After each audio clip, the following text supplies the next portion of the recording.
নমস্কার, কেমন আছেন সবাই? তিয়াশা তানিয়া আরও একটি ব্লগে আপনাদের অনেক স্বাগত জানাই।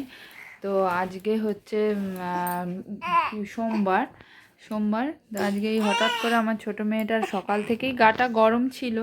তো গা গরম ছিল দিয়ে আজকে সকাল থেকে জ্বর। আর এই যে দেখতে পাচ্ছেন কি না আপনারা জানি না, এই 102 জ্বর ওর। আর এই যে বড় মেয়ে পড়ছে। তারপরে এই যে আমি ওকে ওষুধ খাইয়ে দিয়েছি।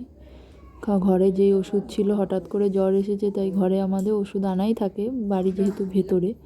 তারপরে এই যে ওষুধ খাওয়াচ্ছি, সারা রাত্রিরই ওষুধ খাইয়েছি, কিন্তু তবু দেখছি জ্বরটা কমছিল না। রাত্রে আবার 103, 4 এরকম জ্বর উঠে যাচ্ছিল।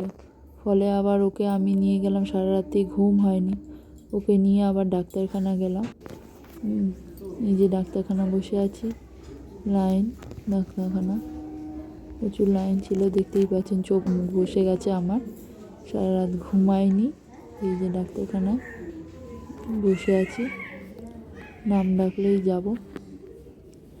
এই যে ওকে নিয়ে তো আর ভিডিও করা যায় না, এই যে একটু একটু করে তুলছিলাম। তারপরে এই যে ভিডিও তোলার পর আমি এই যে আমার নাম ডেকেছে, ওই একটা বাচ্চা দাঁড়িয়ে আছে, ওই বাচ্চাটার পরেই আমাদের লাইন ছিল। তো ডাকতে আমরা ওখানে গিয়ে আবার দাঁড়ালাম। তারপরে আর আমি ভিডিও করতে পারিনি, সেদিন ওর খুবই জ্বর।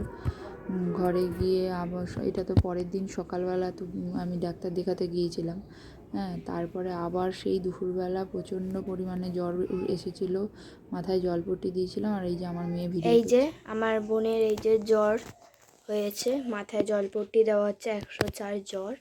এই যে মা ওকে কোলে নিয়ে আছে, এই যে আমার বোন শুয়ে আছে। ওষুধ খাওয়ানোর পরে যেহেতু একদমই জ্বর কমছিল না, ওই জন্য আবার আমি পরের দিনকে গিয়েছিলাম ডাক্তারের কাছে। তো যদি ব্লগটা ভালো লাগে, লাইক, শেয়ার, সাবস্ক্রাইব করবেন।